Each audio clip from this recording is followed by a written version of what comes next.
Oke, sama-sama. Oke, saya lanjut ya. Community bonding. Interaksi tidak hanya antara perusahaan dan pelanggan, namun juga pelanggan dan pelanggan. Itu juga penting kan. Jadi harusnya ada interaksi positif. Pokoknya sebisa mungkin memberikan interaksi yang positif. Jadi gimana caranya ya itu tadi, kalau konsumen puas kan nanti dia menyebarkan itu tadi. Advokasi bonding, perusahaan tidak terlibat secara langsung, itu bisa juga. Nah, sekarang penanganan keluhan dan pemulihan jasa. Gimana caranya kita menangani komplain dari pelanggan? Nah, ini kelihatan nggak ini gambarnya? Service failure. Ada yang tahu service failure itu apa? Ada yang tahu service failure?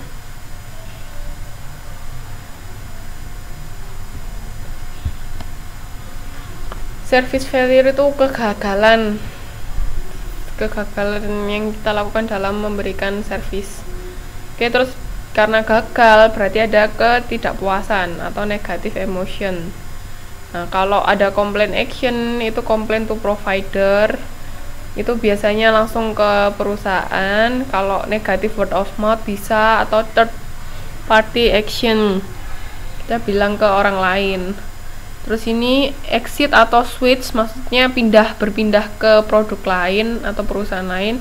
Kalau ini tetap stay.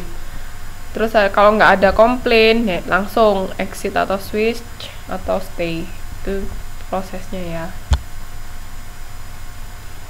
Nah, jenis-jenis orang yang komplain: pasif, tidak mengambil tindakan sama sekali; voicer, secara aktif menyampaikan komplain kepada penyedia jasa; irate, menyebarkan negative word of mouth; aktivis, mengkomplain ke penyedia jasa dan pihak lain.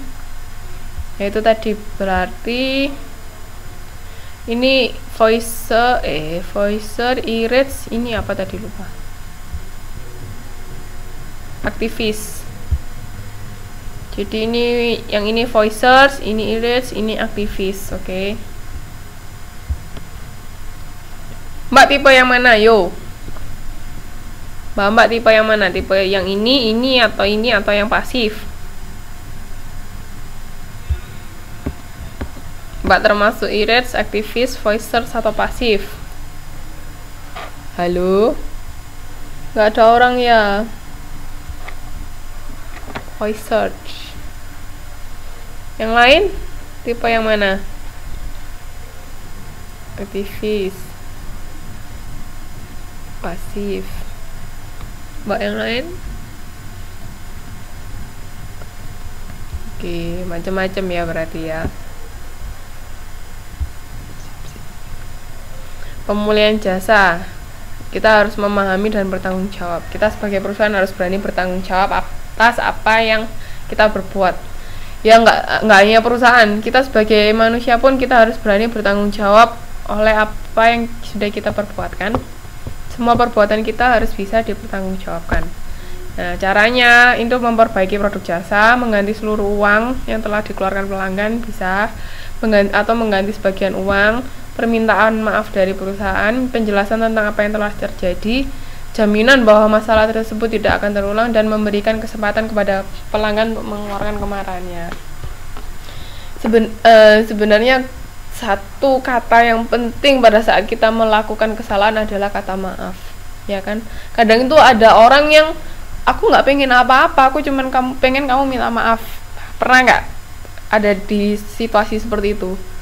Saya orang lain berbuat salah, kita tuh nggak pengen apa-apa dari datang, itu cuman pengen kata maaf. Itu salah satu penting juga. Jadi ini hal-hal yang perlu diperhatikan, yang bisa kita lakukan sebagai perusahaan untuk mempertanggungjawabkan mungkin kesalahan yang kita lakukan, atau karena pelanggan nggak puas. Ini salah satu caranya ya. Tergantung pelanggan mintanya seperti apa. Oke.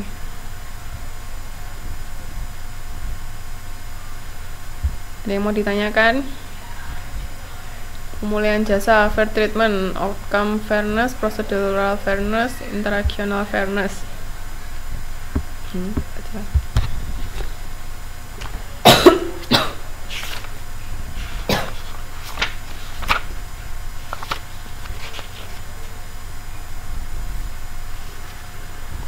Kalau outcome fairness itu perusahaan pelanggan mengharapkan hasil atau kompensasi yang sesuai dengan level ketidakpuasan yang mereka rasakan. Itu outcome fairness. Kalau procedural fairness, sebagai tambahan dari kompensasi, pelanggan berharap keadilan dari sisi kebijakan peraturan dan batas waktu dari proses komplain. Jadi ini lebih kepada proseduralnya, mungkin kebijakannya apa setelah kita komplain, setelah pelanggan komplain perusahaan mengambil kebijakan apa. Kalau outcome itu kompensasi ya, mungkin dikembalikan separuh atau dikembalikan semua. Kalau interactional fairness, pelanggan berharap mereka diperlakukan dengan sopan, dengan kepedulian dan kejujuran. Jadi ini kalau yang pertama ini dari sisi finansialnya, kalau yang kedua ini dari sisi prosedural dari perusahaan, kalau yang ini dari sisi perilaku perusahaan terhadap konsumen, bagaimana mereka memperlakukan konsumen pada saat terjadi ketidakpuasan. Oke. Service recovery strategies, ini ada act quickly, provide adequate explanation, treat customer. Nah, ini tadi dan salah satunya learn from lost customer, learn from recovery experience, cultivate relationship with customer. Ini cara-caranya ya. Jadi cara-cara apa yang harus kita lakukan untuk memperbaiki kesalahan kita. Oke. Cara-caranya. Dan terus sudah selesai. Gak kerasa. Ada yang mau ditanyakan nggak, Mbak? Enggak ada yang mau bertanya. Silakan Kak mau bertanya. Ini materi modul 6 sudah selesai. Nanti modul 7 Mbak Titin sama Mbak Sri Untarito atau ada Mbak satu lagi ya, ada 3 kegiatan belajar ya.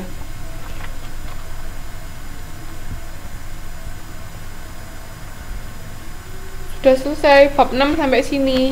Jadi so far bab 6 itu tentang bagaimana kita membuat pelanggan itu puas, dan andai kata ada kesalahan bagaimana sikap kita untuk mengatasi itu. Oke. Sudah selesai. Ada yang mau ditanyakan mungkin dari modul-modul kemarin? Modul 7 siapa aja ya? Saya kok lupa catatannya, tak taruh mana ya.